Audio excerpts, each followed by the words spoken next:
Hi folks, this is Karim Raouf from IT Visualizer channel. We will continue our lab, the Matrix Labs, the video number 17. I've been discussing in the previous video the following.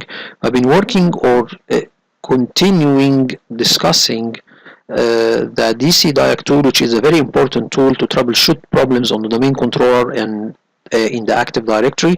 We have seen that to use this tool efficiently, we need to know a couple of things before begin working with this tool. First of all, what are the services that depend upon the Active Directory, and what are the services that Active Directory depend on? So when we use this tool, we can know what type of problems we will encounter. So for example, we will encounter some problems related to the group policy.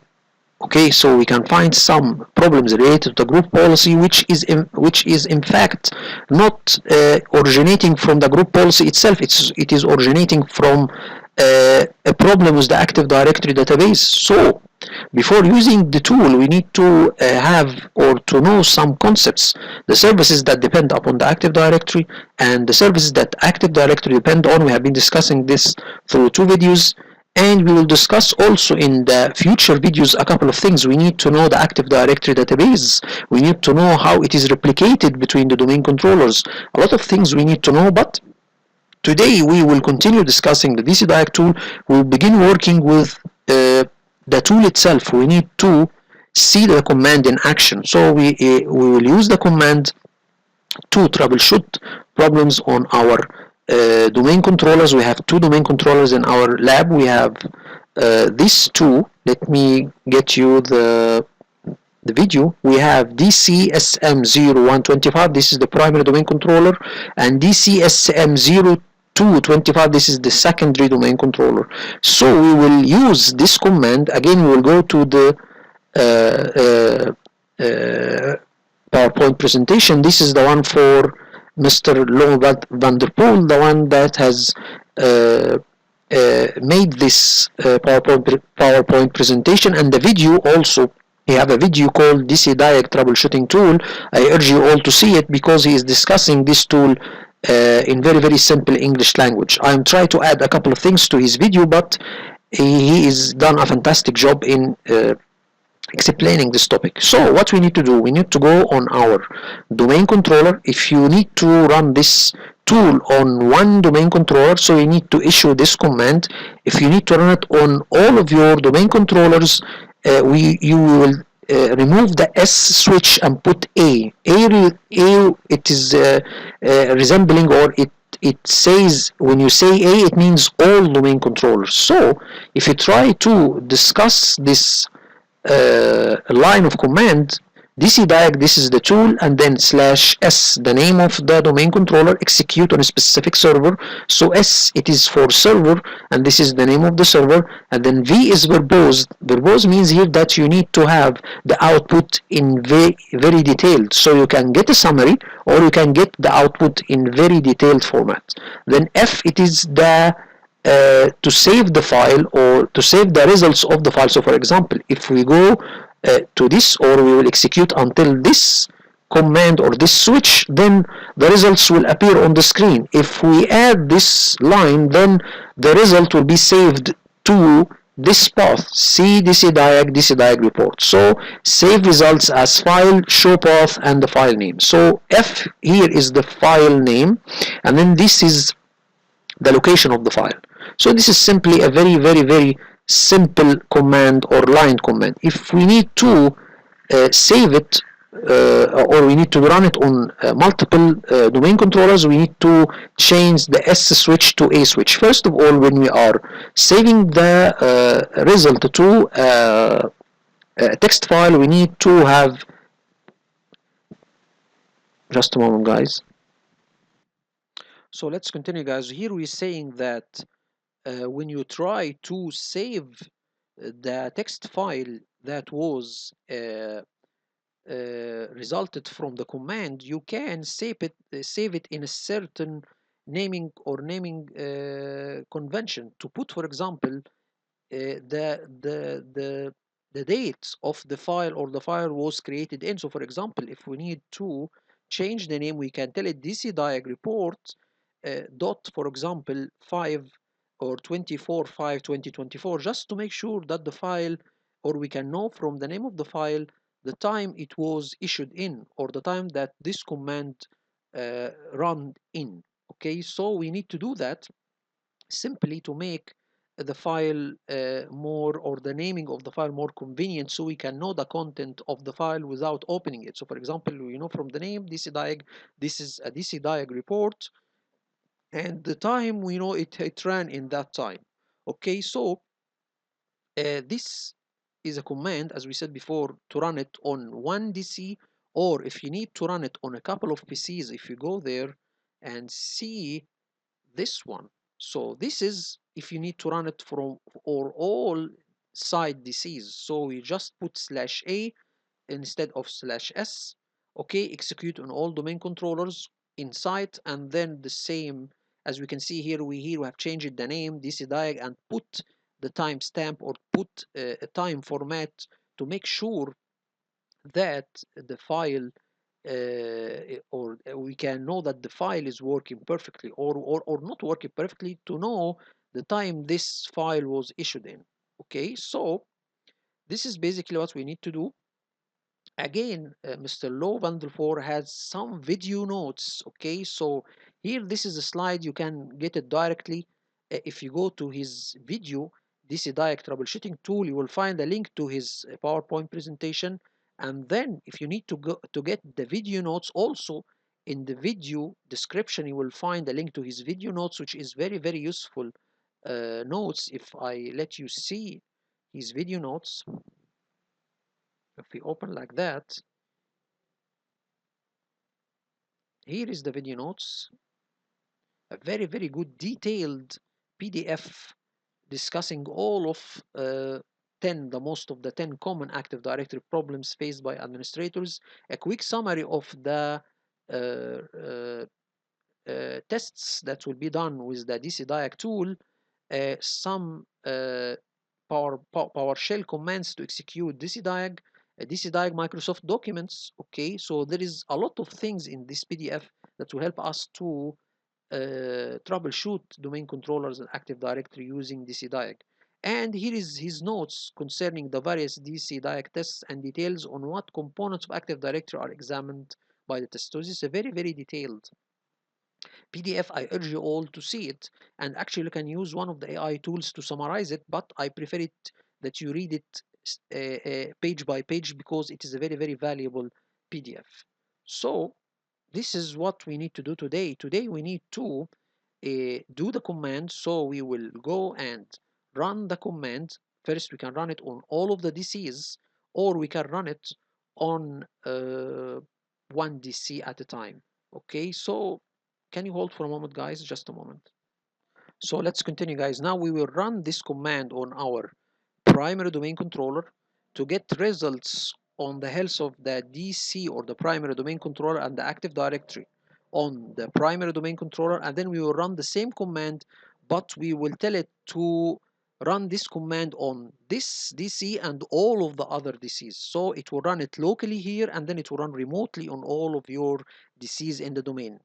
You need to make sure that if your Active Directory domain environment is large and you have a lot of domain controllers, you need to make sure that this command will not be run in peak hours. You need to run it in off-peak hours, because it will create a lot of traffic and a lot of processing, by the way.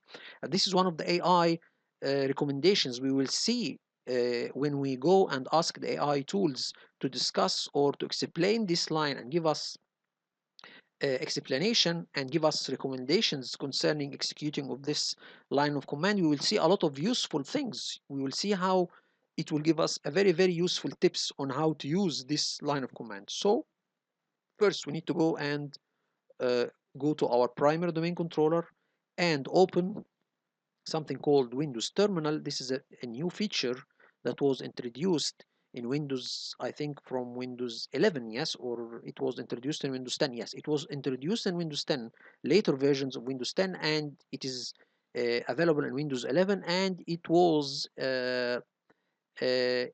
be introduced in Windows Server 2025.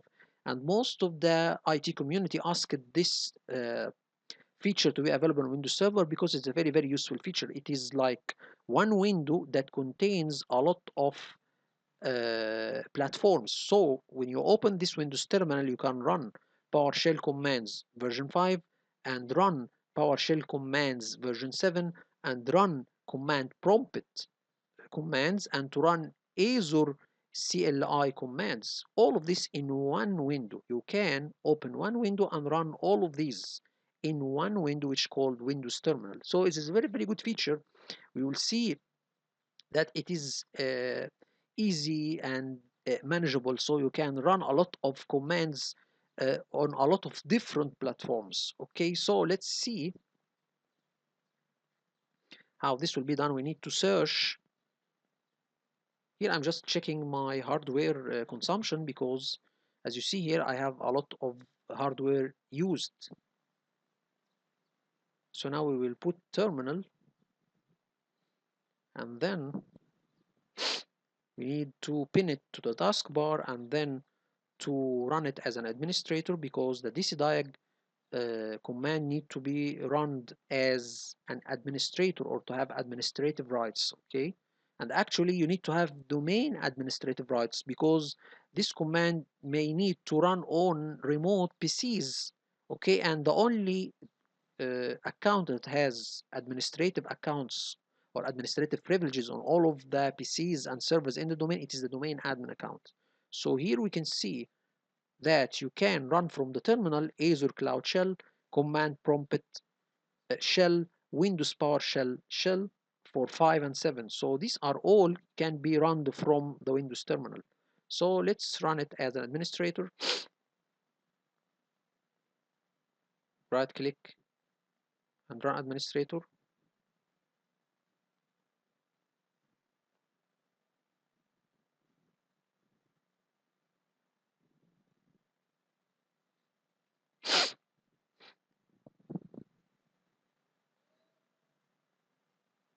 So here we can see that we have PowerShell 5 opened and you can open others. So if you go there and open like this again,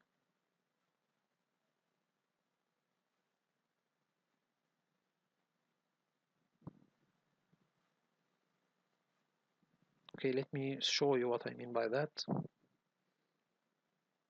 So you can open this is PowerShell 5 window. You can open from here this slide or this arrow. You can open PowerShell 7, Azure shell and command prompt. Okay, the DCDIA can run from the PowerShell, I think, and from the command prompt as well.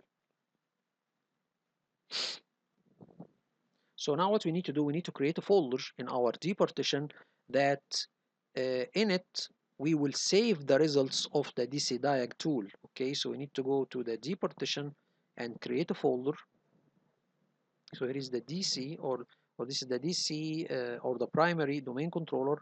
The D partition, we need to create a folder. We will name it DCDIAG.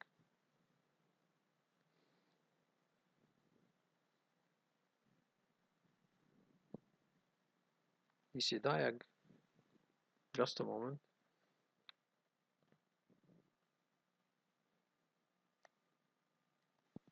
And now we need to run the command.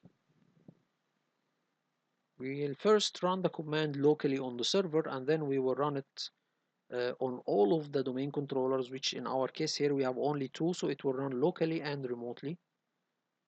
So now /s, then we put the name of the server.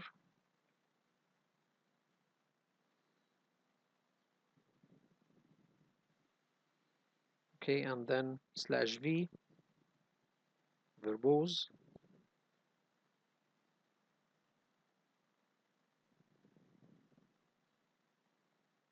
space /f, all the file location. It will be saved to D. Here I save it to D double dot slash DCDIAG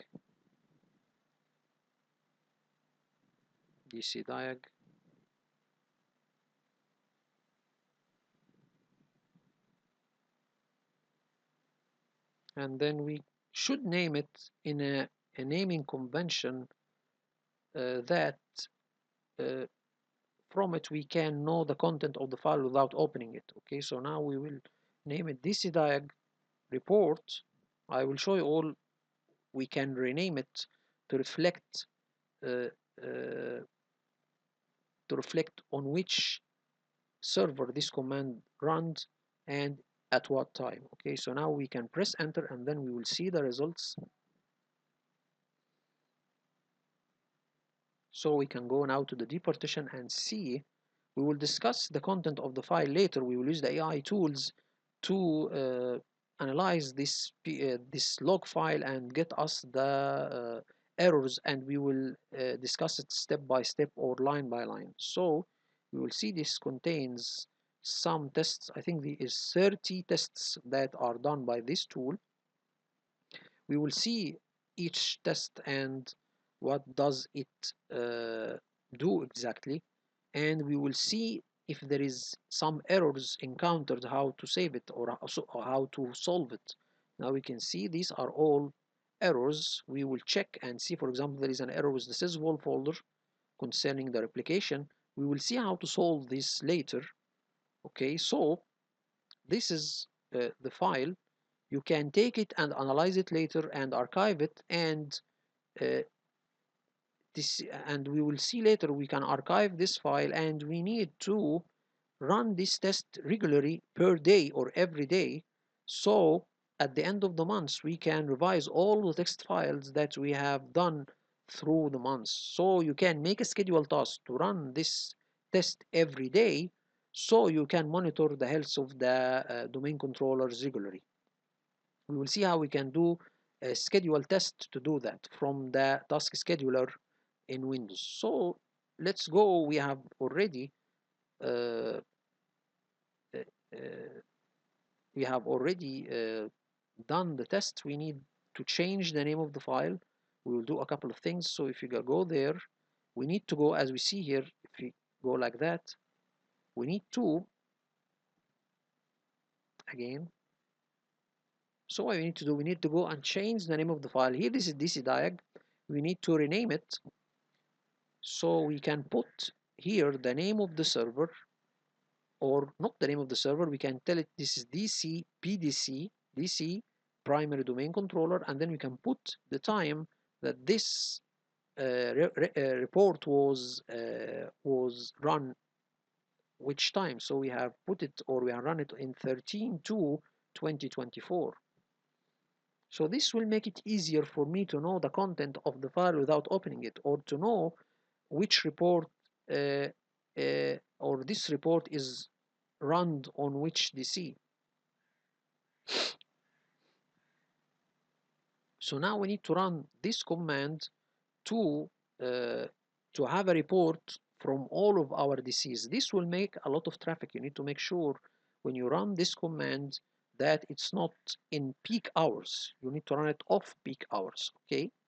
So let's go and run the same command. You can run it from any PC in the domain, because it will run locally and remotely. Okay, but make sure that the user that you are using to run the command, it has administrative rights on all of the workstations and servers in the domain. Okay, so you type A, and then we need to rename it to reflect uh, the name of the domain controller, the name of domain controllers that it is ran on. Now we can tell him DCDIAG all DCs, then we can put the time, so this will be easier for us to know which report ran on which DC. So then we can press enter.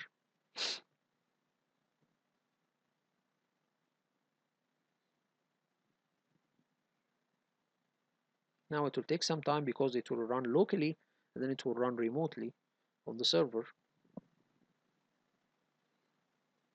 So here is the report. It contains more data because it ran on different domain controllers. We will see also it will have different data. We will discuss all of this data later. So what we need to do now, we need, after running these reports, we need to make it on a scheduled task. So what we need to do, we need to go, and here you go, this is what we need to do. We need to go and, let me show you all what we need to do. We need to go and create a task Okay, we'll go to the task scheduler. We will create a task called DCDIAG daily health check. This will run the DCDIAG command from the primary domain controller regularly every day to issue a health check report concerning all of the DCs. So what we need to do, we need to run the command DCDIAG. Let me get a little bit further here. Okay, so we need to run again. We need to run the DCDIAG report. Here what we need to do, we need to run this command. Okay, we run this command from our DC or primary DC daily to issue report concerning all of the domain controllers in the domain. So we need to do that. Let me show you all how we can do this. We will do this from the task scheduler. So let's see how we can do that. So we'll go to the control panel. Here you go.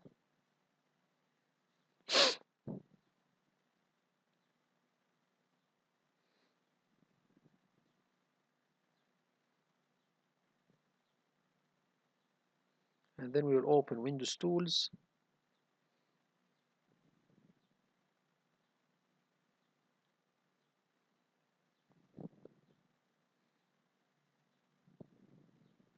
And then we go to the task schedule, or here down.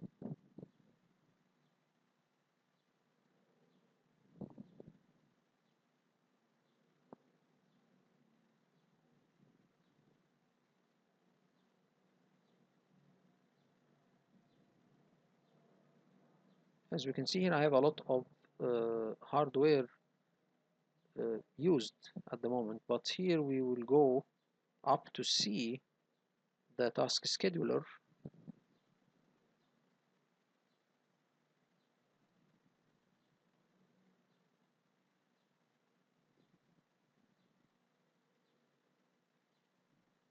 Okay, now we need to create a task to run the DCDIAG tool daily from this primary domain controller. Okay, so we need to right click.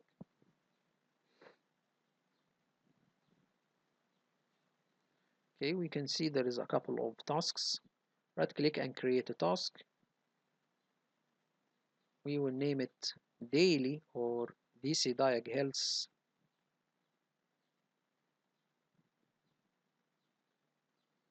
This or DCDIAG health check, healthy check, or daily healthy check.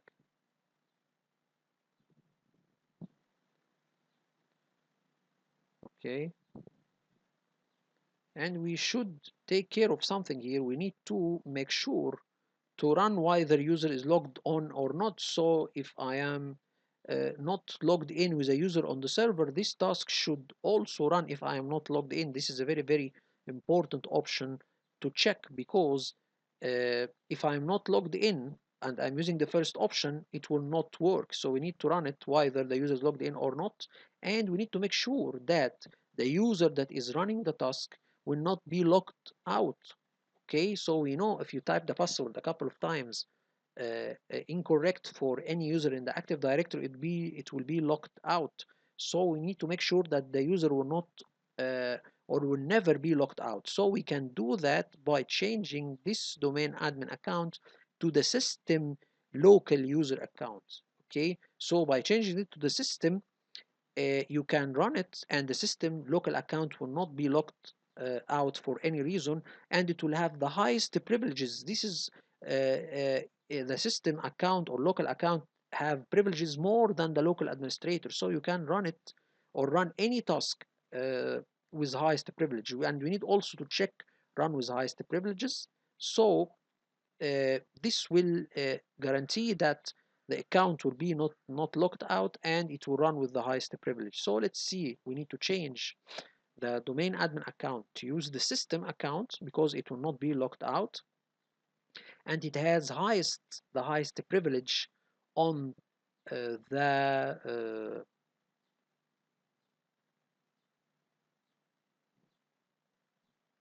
high privileges, and then we can run it with Windows Server and then new,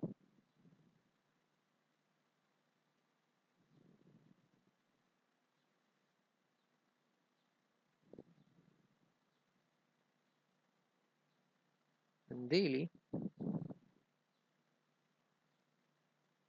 But I think here there is a problem.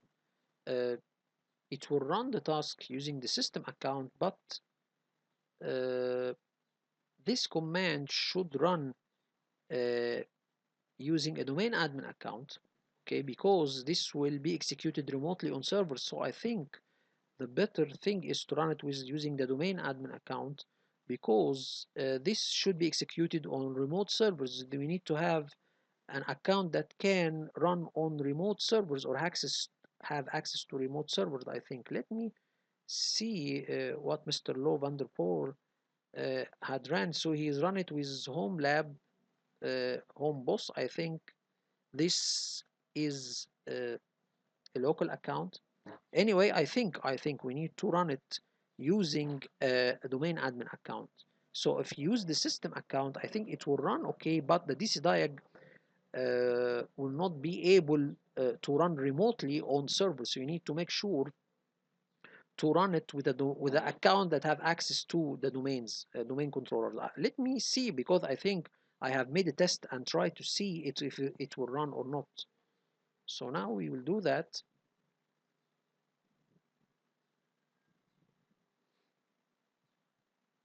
Action, new.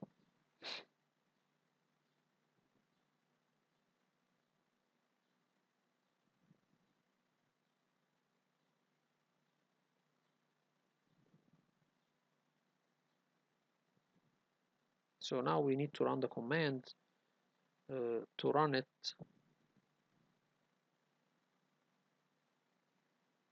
Uh, Here you go. We need to run it on here. Start the program, and then you need to change the name,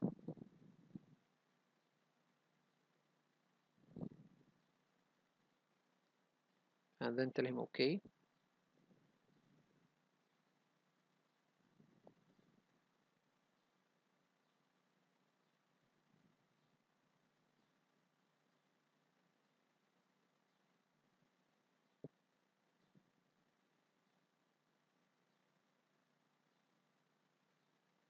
So let's see. I think I will run the task, but let's see if it will get a result. So here we'll tell him OK.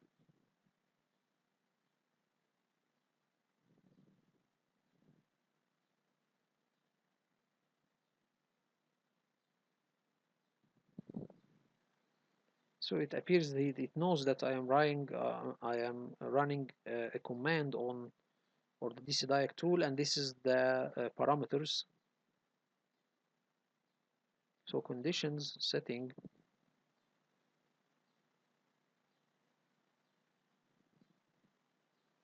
and OK.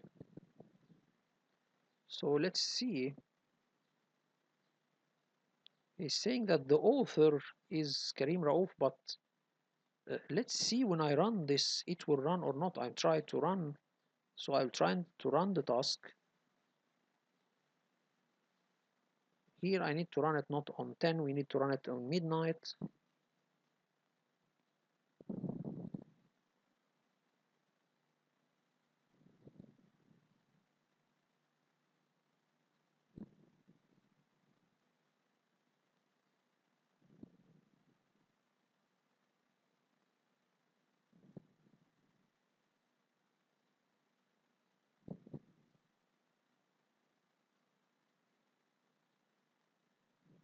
Okay, okay.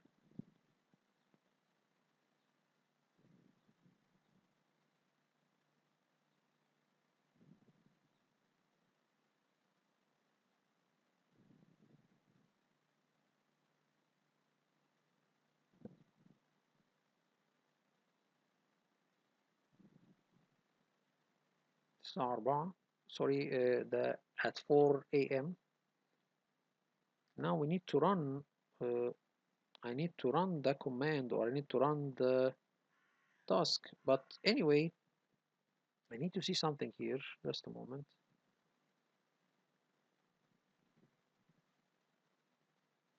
Oh, I think here, so we have ran the task, I think.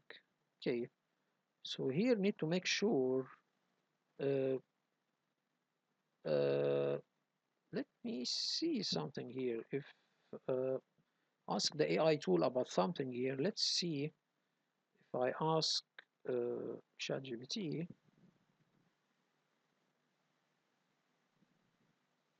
Okay, I need to run the DCDIAG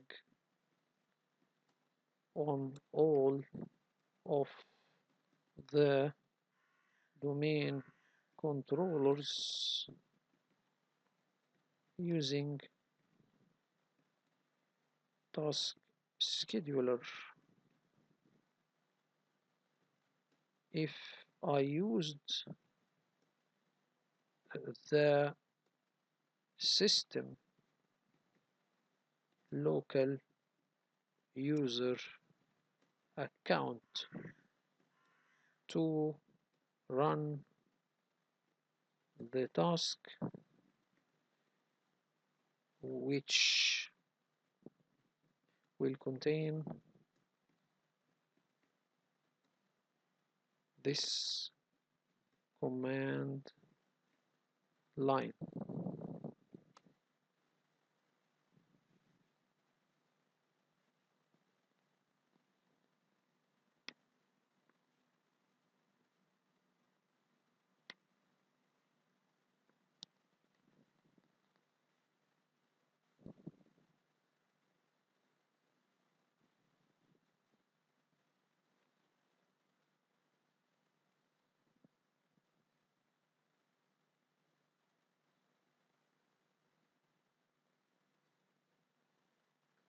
Will it work? Will it work?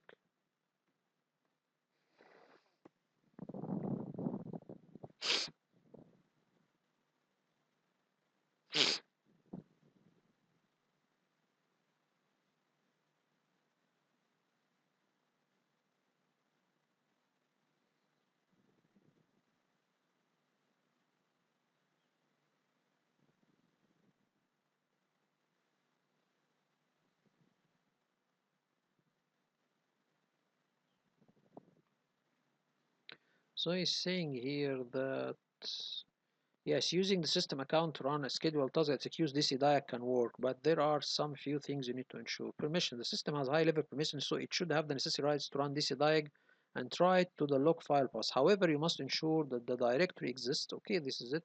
Task scheduler. When you set up task scheduler, make sure to configure it to run highest privilege. This ensures the can have necessary permission to execute the command.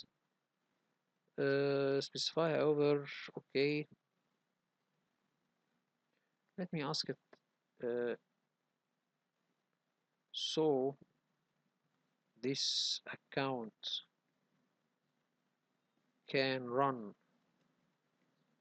DCDIAG and can DCDIAG locally and remotely on domain controllers.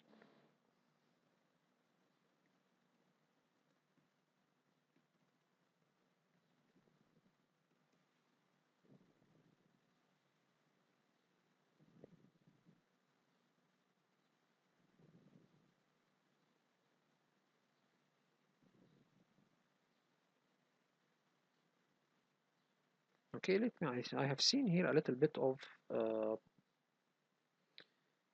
uh, a note here.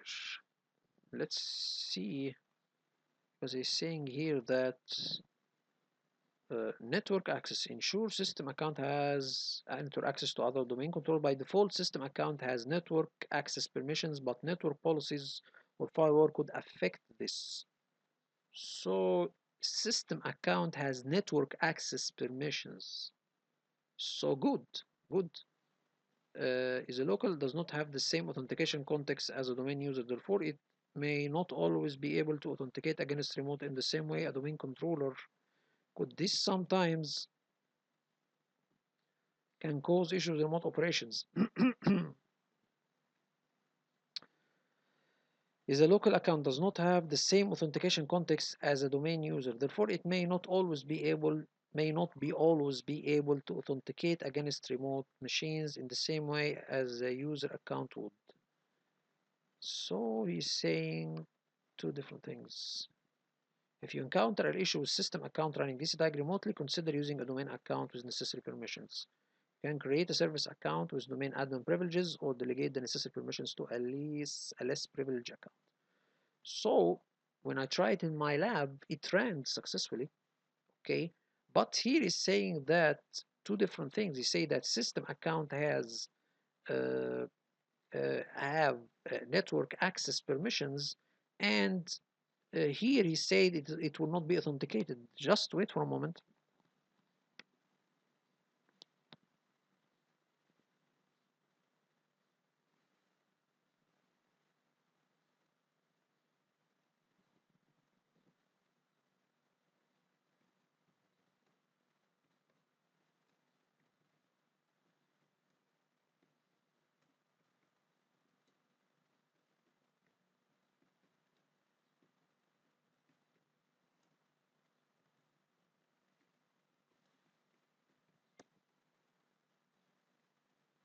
So I'm thinking they are saying two opposite things. Explain more.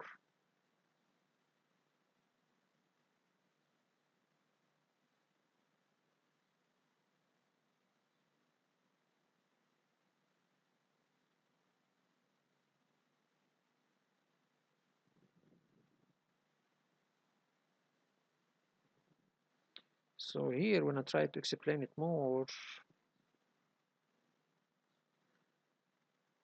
uh, that means system account can initiate network connection and perform actions over the network. However, this does not inherently mean it can authenticate and execute commands on remote machines, especially domain controllers, without further consideration. So he can initiate a network connection over the network, does not inherently mean it can authenticate and execute commands on remote machines. The system account operates primarily with local system privileges. When it tries to access resources on other machine, it does not have the same authentication context as a domain user. This means that while it can make network connection, it does not inherently have the necessary. So to make this task, I think we need to have the domain admin account. So here we are forced to use a domain admin account, but make sure that your account is not locked out, okay? So this is one thing we need to make sure or to consider. Okay, so this is one thing, and this is good thing uh, to say. Let me ask another AI tool, but this is one of the things that is good to know. Let me see if I ask Gemini the same question.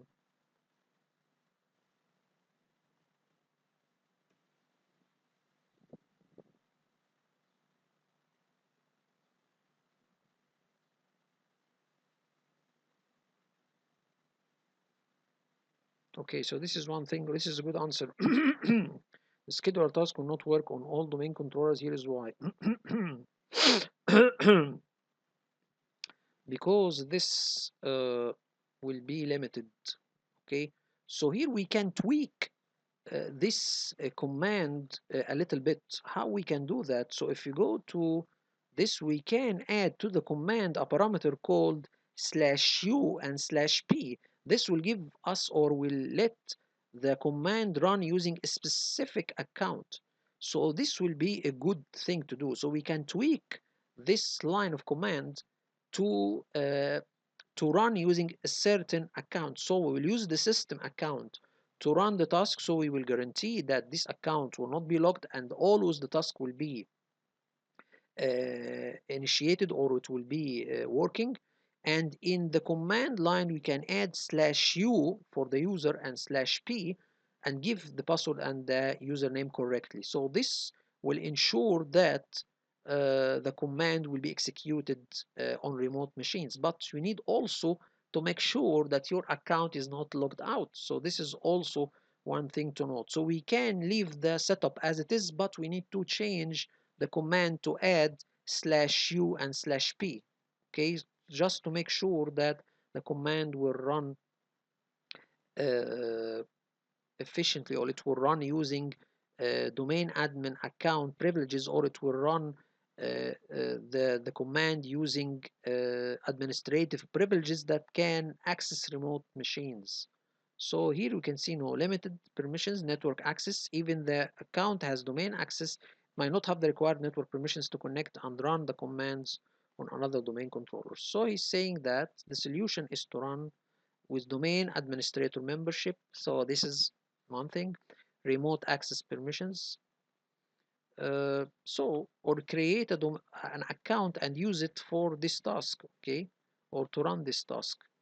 So this is a good answer for me. So this is something we need to take into consideration. I am mistaken because here I thought that using the system account will ensure that a task will always run and the account will not be locked, so the task will always be running. So this is one thing. If we go to Claude and ask it the same question,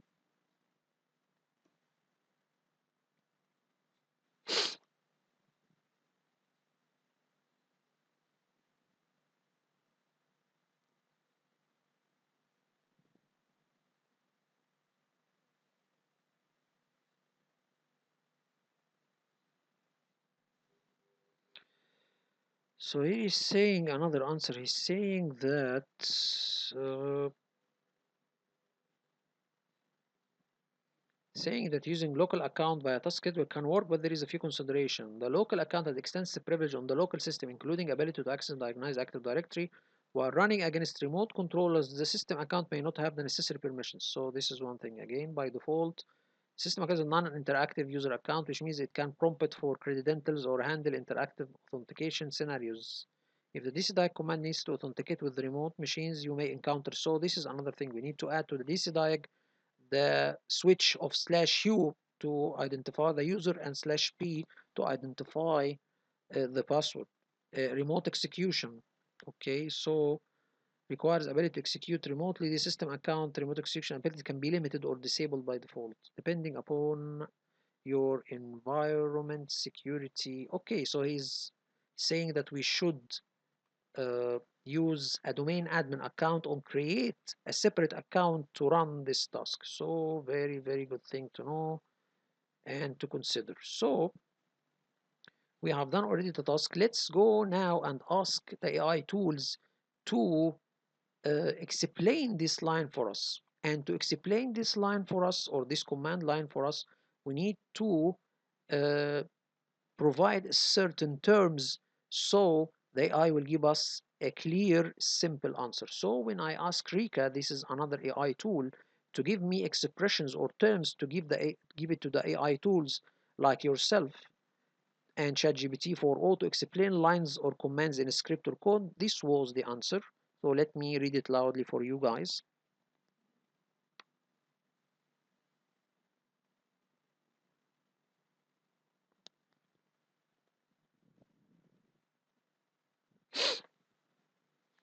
Certainly. When explaining lines or commands in a script or code to AI tools like me or ChatGPT-4, you can use the following expressions or terms to guide the explanation. Breakdown. Ask for a detailed breakdown of a specific line or block of code. Explanation. Request an explanation of what a particular command or function does.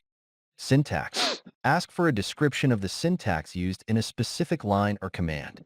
Purpose. Inquire about the purpose or goal of a line of code within the larger program. Working.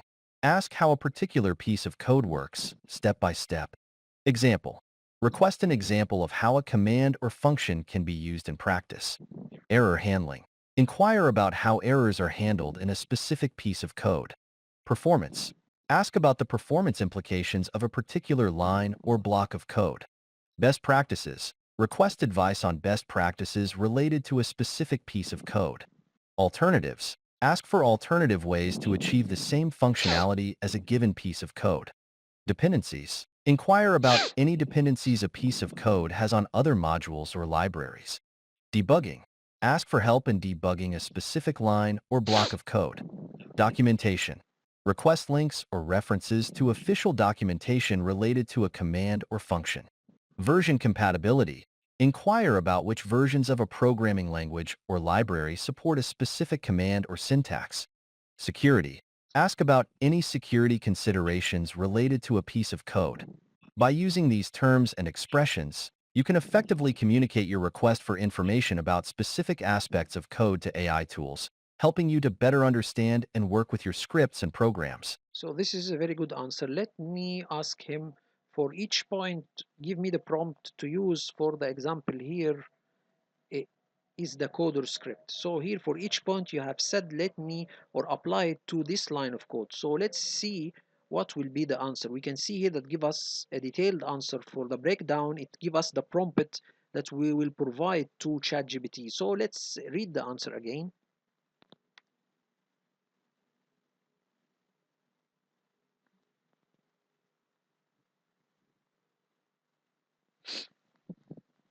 Certainly. Here are prompts for each of the points mentioned, using the example command diag/s win 2016 DC1/v/f c /diag port.log. Breakdown. Please break down the command diag/s win 2016 DC1/v/f c /diag report.log and explain each part. Explanation.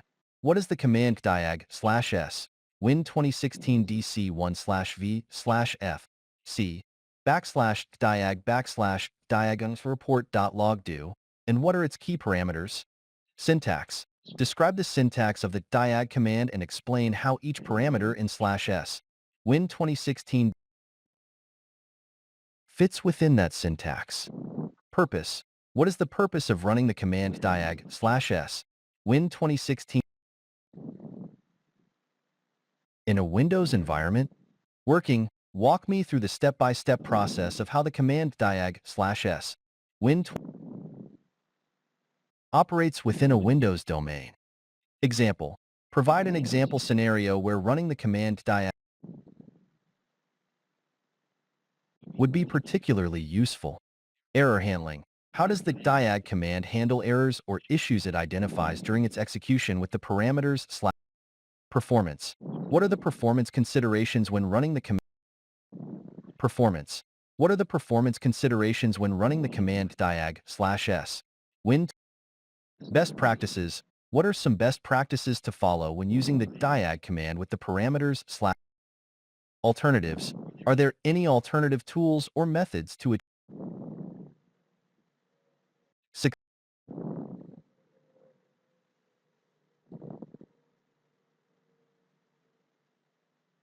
alternatives? Are there any alternative tools or methods to achieve the same results as running diag/s win 2016 dependencies? What dependencies does the diag command have to run successfully with the parameters/s win 2016 DC1/v/f c /diag report.log? Debugging.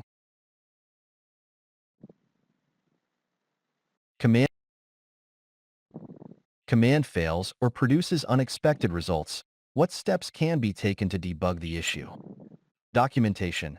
Where can I find official documentation for the diag command and its parameters, including /s win 26 version compatibility? On which versions of Windows Server is the diag command with the parameters /s supported? Security. What security considerations should be taken into account when running the command diag/s win 2016 DC1/v/f c /diag report.log, especially in sensitive environments? Give me more expressions or terms to give it to A. So this is how we will ask the ChatGPT and Gemini and Claude. So let's see the first answer here. Uh, Provide me with a detailed breakdown of the command DCDIAG so and so. Explain each parameter and its function. Just wait for a moment.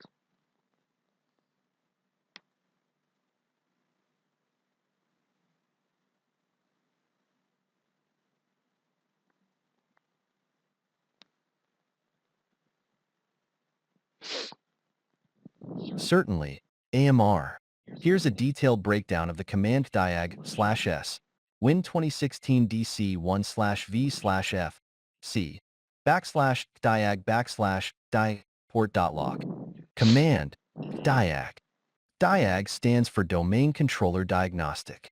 It's a command line tool provided by Microsoft to analyze the state and functionality of domain controllers in a network. Parameters /s win 2016 DC1. Description. This parameter specifies the name of the domain controller that you want to run the diagnostic tests on. Function. By including this parameter, you direct DIAG to focus its tests on the domain controller named Win 2016 DC1. If this parameter is omitted, DIAG will default to the domain controller associated with the machine where the command is run. Lomitkov. Description.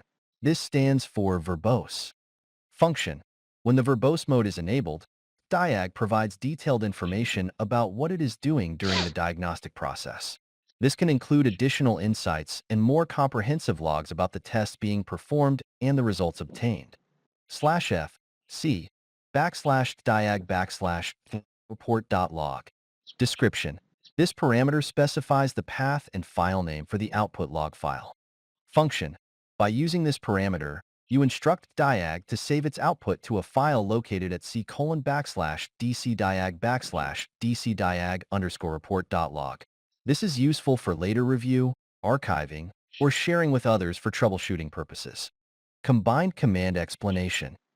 When you run diag/s win 2016 DC1/v/f c /diag port.log, the command will target the specific domain controller named Win 2016 DC1. Run diagnostic tests on this domain controller. Provide detailed output of these tests because the verbose mode is enabled. Save the detailed output to a log file at the specified location. c:/DCDIAG/DCDIAG_report.log, making it easier to review the results later. This command is particularly useful for administrators who need to troubleshoot or verify the health and configuration of a specific domain controller in their Active Directory environment. So we can see here, this is a very, very detailed answer. If you go to Gemini, sorry guys, if you go to Gemini and ask it the same question, we will see we will get a similar answer. Actually, this is the same answer. There is no difference between these two. Sorry, these two answers. They have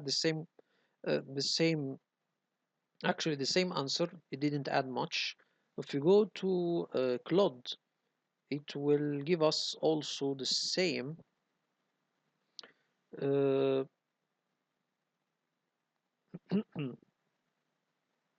Maybe one thing here, it's saying that /s you can put the name of the server or the IP address of the server. Okay, so we can see the same answer maybe, but here he added a couple of things. Here is saying that it will perform a series of tests and he will begin listing the tests. So for example, verifying the domain controller's connectivity to other domain controllers in the same domain, checking the replication of Active Directory data between domain controllers, verify the integrity of the Active Directory database, examining functionality of various Active Directory services, DNS, LDAP, and RPC. We have seen this services before in the previous video. On previous videos, testing the security setting and configuration related to Active Directory.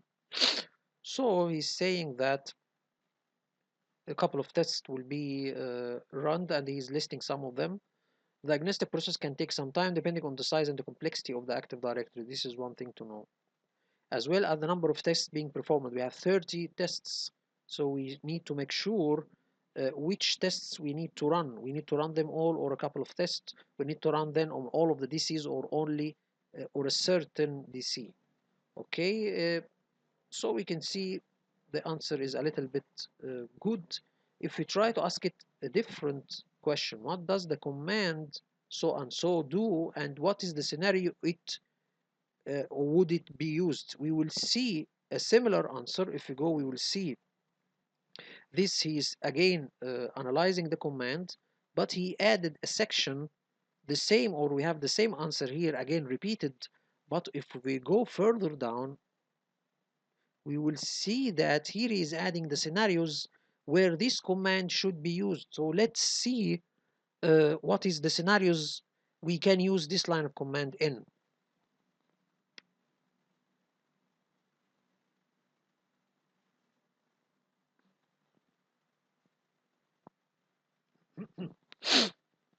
Scenarios for use. Routine maintenance. Regularly check the health of domain controllers to ensure they are functioning correctly. Troubleshooting issues. When there are problems with Active Directory services, such as replication issues, authentication failures, or group policy problems. Post-upgrade or migration checks. After upgrading or migrating a domain controller to a new version, use this command to verify everything is working as expected. Performance monitoring. To gather detailed information on the performance and health of a domain controller over time. Documentation and reporting. Generate detailed logs that can be reviewed by other administrators or included in documentation for auditing purposes. By running this command, administrators can gain detailed insights into the state of the domain controller, identify potential issues, and ensure the Active Directory environment remains healthy and operational. So this is good. Let's see the answer of Gemini. If I tell him the same one, what scenarios should be used, what does the command do, and what scenarios would it be used? Here is saying the same thing: troubleshooting AD, proactive monitoring, the same answer as ChatGPT 4.0, verifying ADS configurations, pre-migration assessment. We have seen this in ChatGPT 4.0 answer.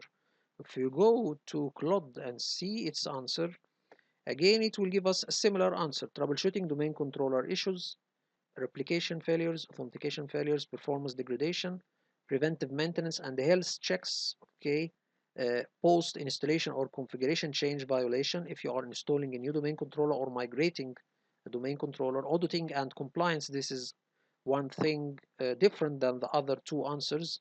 If you have an audit or an IT auditor is auditing your Active Directory environment, and he needs to make sure that the replication is done correctly between your domain controllers. Because, for example, if a user is deleted from one domain controller and the replication is not done, the user can still access the domain because it is not reflected to the other domain controller. So it is removed from one DC, but the other DCs still feel the user not removed because the replication was not done. So you need to make sure that the replication is done to make sure that you are not in a security issue. In some regulated environment, running disease and reviewing the diagnostic report may require as a part of the auditing or compliance procedures to ensure that the Active Directory infrastructure meets specific security and configuration standards. So I think, let me ask a little bit of a question here for auditing and compliance, because you all know that I use the DoD or Department of Defense security recommendations concerning securing the Active Directory. Let's ask the ChatGPT a question. What are the recommendations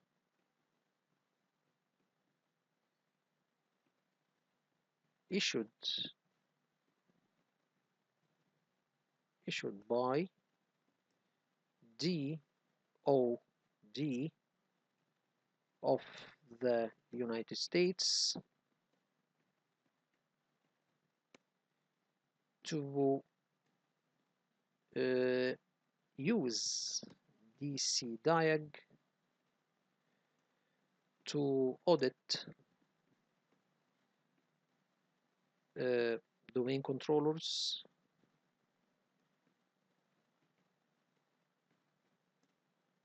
and to comply with the latest. Let's see what is the recommendation of the Department of Defense with the latest security standards.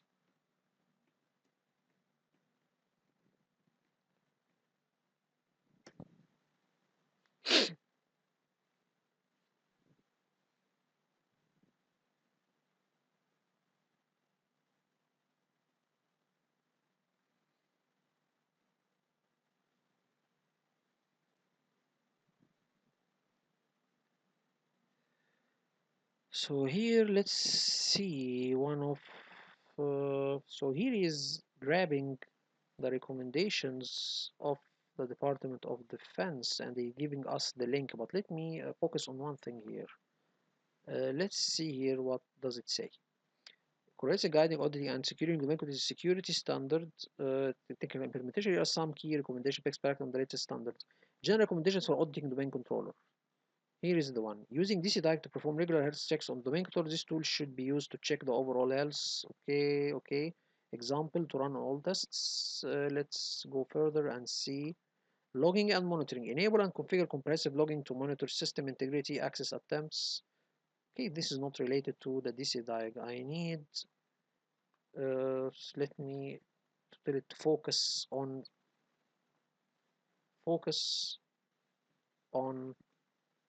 DoD using DCDIAG.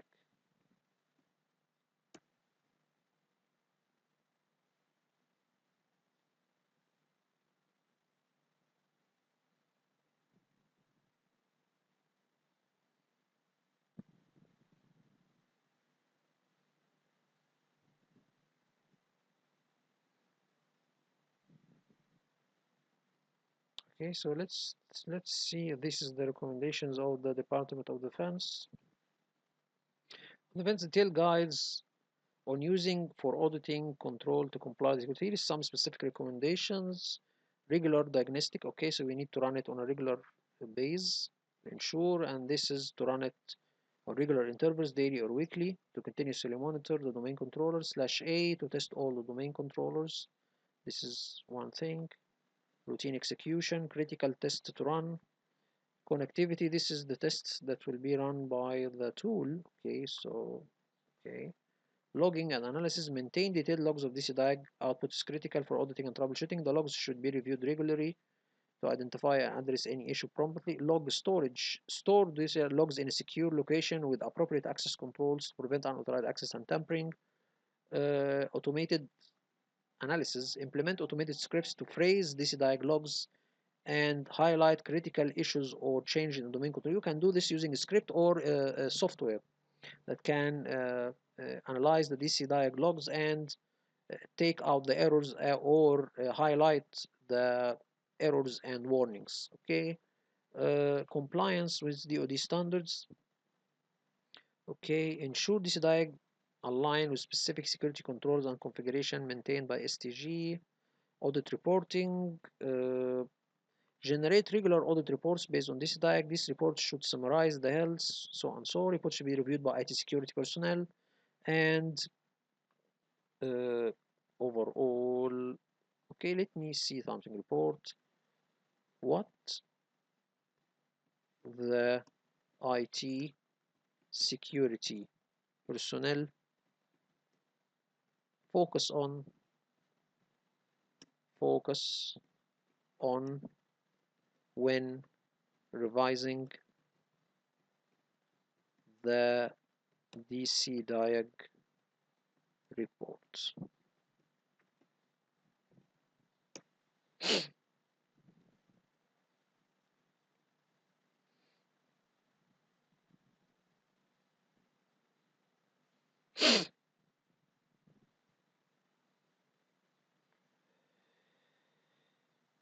So let's see here. He's saying to us what are things that they focus on.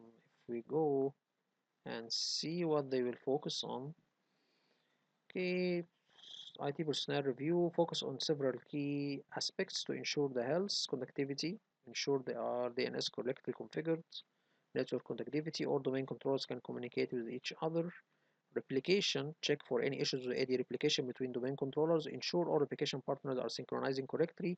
Are there no lingering objects or replication delays? So this is one thing here. He should focus on lingering objects and replication delays. This is one thing, and I need to focus on what will happen if there is lingering objects. What we need to focus on this point more. Topology integrity. Confirm that the application topology is correctly configured, that all domain controls are included in the application process. uh, services and roles. Sure, essential AD services like Kerberos, NetLogin, DFS replication, LDAP, of course, is working. Vesmo roles are correctly assigned and operational. Security configurations. Look for any failed security tests, such as issues with LDAP signing, NTLM configuration, or service principles. This also we can focus on this point. Event logs, review any logs related to security events like unauthorized access attempts or configuration changes. This is one thing also. Uh, Check consistency or consistent check. Sure that NTDS is consistent and without error. The database of the Active Directory is consistent. Look for issues like database corruption or inconsistency. Group policy, verify that group policy objects are being applied correctly and that there are no replication issues affecting GPO deployment. Yes, this is one thing also. If there is a problem with replication, some of the group policies will not be applied. Uh, Performance metrics. Check for performance bottlenecks or high resource usage on domain controllers that might affect their performance. Latency, monitor replication latency and overall response times to ensure they are within acceptable limits. This is one thing also. What are the acceptable limits for the replication latency?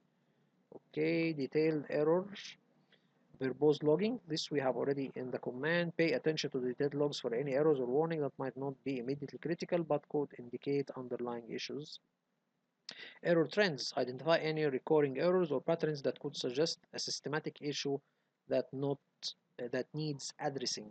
Okay, so recommendations and so on. So I need to focus on something here for the replication health.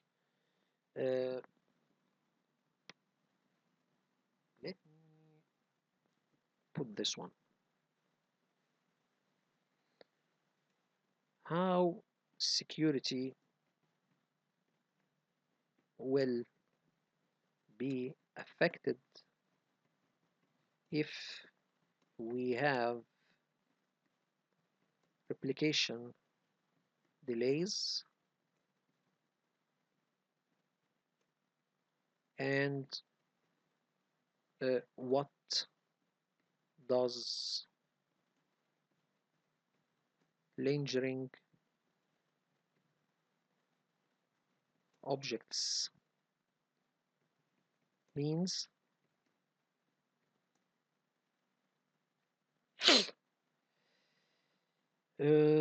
and give me or and illustrate using real world example,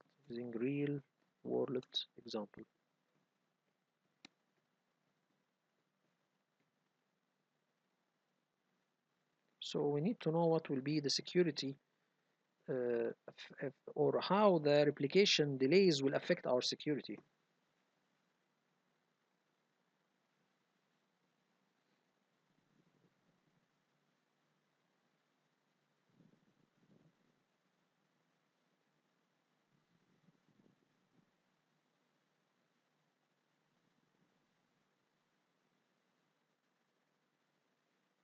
So let's see, because this is a good thing to know. Uh,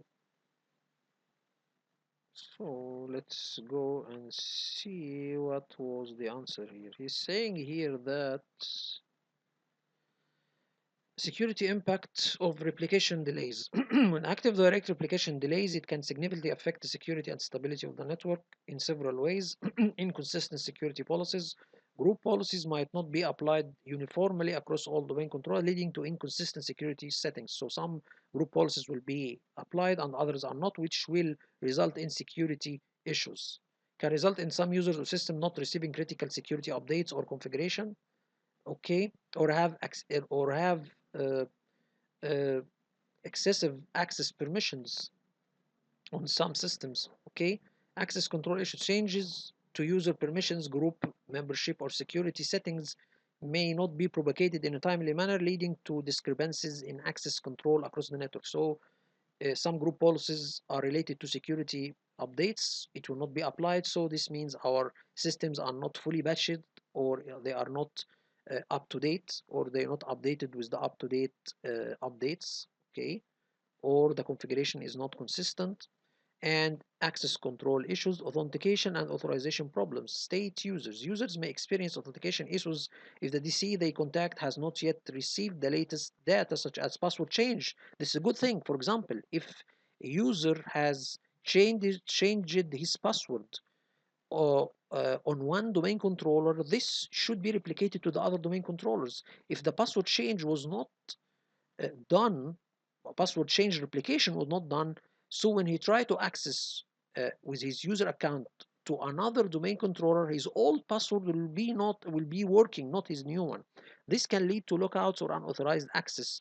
So this is also a security issue. If a hacker knows the old password, he can access the user account from another DC, which didn't have any replication done to it.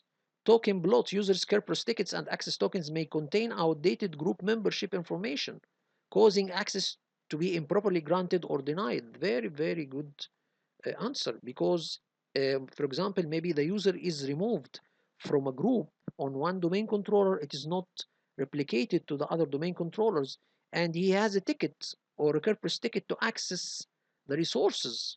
It is not reflecting his membership information. Let me ask the AI to explain his answer in a simple way, because this is need to be more clarified. Let's say to delayed account lockout.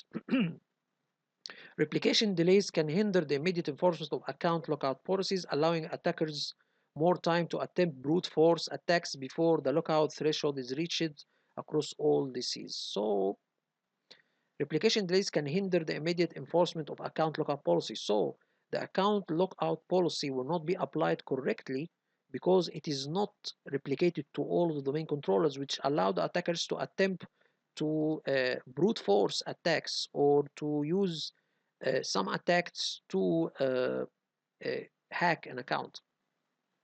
Lingering objects are outdated or deleted objects that remain on the domain controller due to replication issues. These objects can cause significant problems in the AD environment. So you have deleted an account or an object in the Active Directory and it's still on the domain controller. So let's see here, access to removed accounts. Lingering objects can include user accounts that should have been deleted.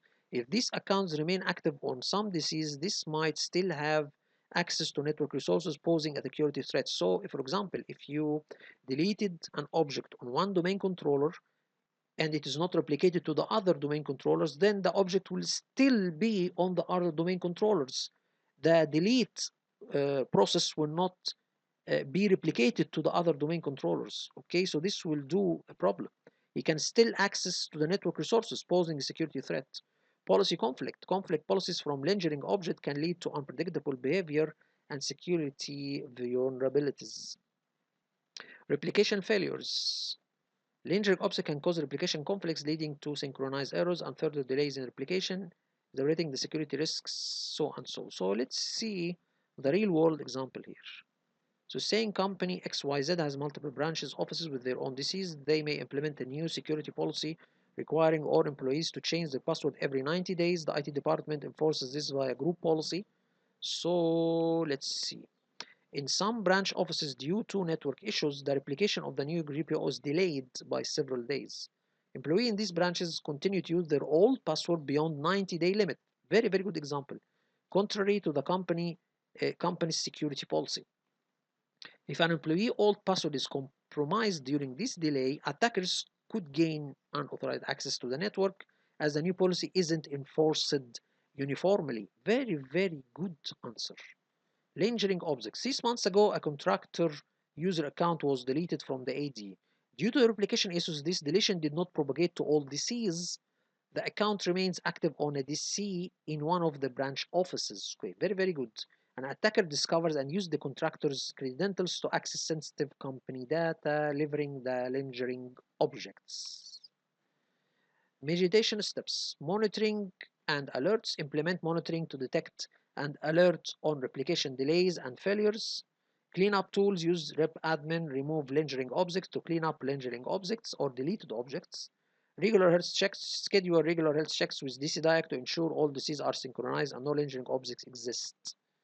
Very, very good answer. So here we can see from this explanation why it is so important to have the replication done uh, uh, regularly or in or to be done frequently. But we need here to ask one question: what is the acceptable replication delay time? There is something here. Let me see here. There is one thing was said here. Let me see. Uh, okay, monitor replication latency and the response time to ensure they are within the acceptable limits. What are the acceptable limits? What are the acceptable stickable replication delay or delay time latency?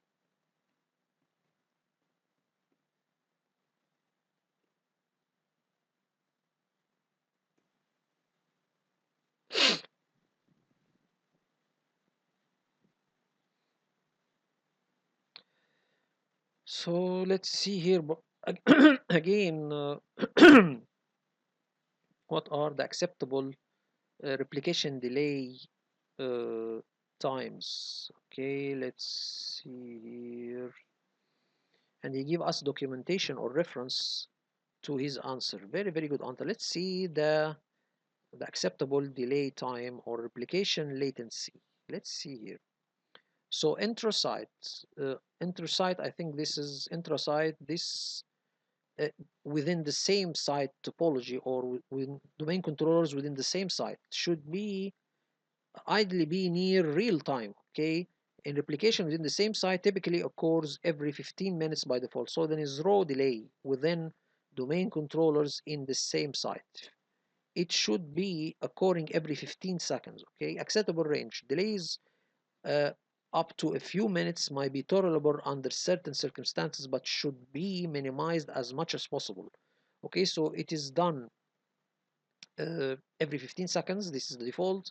It should be acceptable within a few minutes under certain circumstances. We can uh, uh, illustrate more on this point, but let's continue the answer here. As for enter sites, he's saying typically configured to occur every 15 minutes by default. So within domain controllers within different sites, okay? 15 minutes, however, this can be adjusted based on the network bandwidths and other constraints.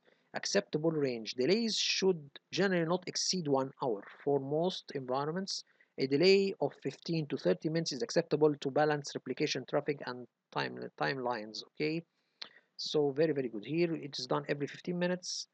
A delay should not exceed 1 hour. So here he's saying that a few minutes, it is done every 15 seconds. Uh, Here it is 1 hour, it is done every 15 minutes. For most environments, 15 to 30 is the acceptable range. So hour is the maximum, 1 hour is the maximum, okay? So consideration here saying that with high security needs require rapid propagation of changes. So we say that you should aim for less replication time latency. Okay, anyway, so he's saying here some of the best practices. Okay, anyway, so we can see here is the documentation. So here we have seen the acceptable latency for the Active Directory. So here we can see how it is very, very useful to discuss and involve our AI tools in our explanation of our labs. Here we can see it. We have an interesting conversation here. What is the security hazards when we have a replication delay? And we have seen an example. Very, very good. So thank you, ChatGPT 4.0. Let's go and continue and see the other answers for other AI tools. Here we have seen the answer of Gemini concerning the question of uh, what does the command do and the scenarios, and we have discussed the scenarios. Okay, and we have seen in one of the answers for Claude for auditing and compliance. This is the one that we were talking to or we were talking about now, gathering diagnostic information for support. Anyway, so uh, we can ask a different question here. describe the syntax of the DCDIAG command using an example to illustrate your answer. So the syntax here, he will discuss the command step by step. He will here discuss the command and the parameters. So when I ask him to analyze or to explain or describe the syntax of the command, here he will discuss the command and its syntax /s/v. This is called syntax. Okay, so here he will break it down and discuss the syntax /s/v, and then he will give us some information. For example, /v, you don't need a value after it. Increase, you need no additional value is needed, just including /v increases the verbosity of the output. As for /s, for example, you need to provide the domain controller name. So /s is not sufficient. You need to add after it the domain controller name. And you can see here, here is the syntax. It's written like this: /s, and then you type the domain controller, syntax /v. So we can see here he is describing the syntax in a useful way. Or for example, here's syntax /f, then the file path. So this is the syntax, and we can see here it is very, very useful to know how the command is written. So if you try to know, or you need to know how the DCDIAG is written, this is the syntax you need to write the command in. So if you go to Gemini and ask it the same question to write the syntax or explain using the syntax, here we will see also a similar answer. Okay, and the same answer. If you go to Claude, here we have a different answer. He will give us more parameters. For example, here we can see we have /s. This is the domain controller name. Then we have /username. This specifies the username to be used for authentication when connecting to remote domain controller. This is very, very useful to run our scheduled task on remote domain controllers. /p is the password. /t /c, then the test name. We have 30 tests. You can specify which tests you need to run from the DCDIAG tool, or using the DCDIAG tool allows you to specify one or more tests to be run by DCDIAG. If this parameter is not included, all available tests will run. The 30 tests will be run. /e, if you need to exclude one domain controller from the tests, if you run the test on all of the domain controllers. /n, NTDS location, specify the location of the NTDS.dit. This is the location of the database, okay, that you need to run the DCDIAG on. So for example, if you need to verify the integrity of the database of the Active Directory on one domain controller, you can specify the location of the database of the domain controller using this parameter. Replication location, specify the location of the replica domain controller log files /log location. Specify the location where DCDIAG should create temporary log files /q. Run in quiet mode, suppressing outputs. This will run the DCDIAG without any data displayed. Run quietly. Okay, /x to skip initial header output. So we can see here he's giving us a lot of parameters. So this is a good thing. If you tell him or ask the AI to describe or to explain the command using the syntax, or describe the syntax behind the command line, this will give you a lot of useful syntax to use with the command. Okay, so we can see here this is a very, very good answer. He's saying some important parameters like /u and password may be required when running DCDIAG against a remote domain controller. This is our case when we have our scheduled task, depending upon the authentication and permission setting to your environment. Very, very good answer. If we go again and continue working with our scenario, if we ask it to or use another term, what is the purpose of running the command, so on, so on, what information does it provide? Here we can see it will describe the purpose of the command to run diagnostic tests. Here we will see a repeated answer. He is saying the same answer. It is repeated, the tests and scenarios used. So we can see the answer is repeated again when we are using this question. If you go to Gemini and ask it the same question, what is the purpose of running the command? Here we say overall health, replication, event log analysis, verbose. Okay, so we can see this answer is repeated again, so we don't need to go through it. So this is the DCDIAG answer, or ChatGPT 4.0 answer, Gemini, and let's go to Claude. Claude, if you ask it the same question, it will tell us, it will provide information about connectivity test, Active Directory database check, service and components verification like LDAP, so and so, security access control, uh, if a security permission related to Active Directory objects, including user accounts, so and so, file replication, okay, consistency checker, Vesmorol. So here is listing the tests anyway. So it didn't add much. Let's go to the next one. Explain how the command works step by step from execution to the generation of the report. So let me see how much we have. Okay, so we will stop at this line. Explain how the command will work. This is another way to get a different answer. Explain how the command works step by step from execution to the generation of the report. We will stop there and continue the upcoming video. Hope this video is informative for you all, and thank you all for viewing. Thank you so much.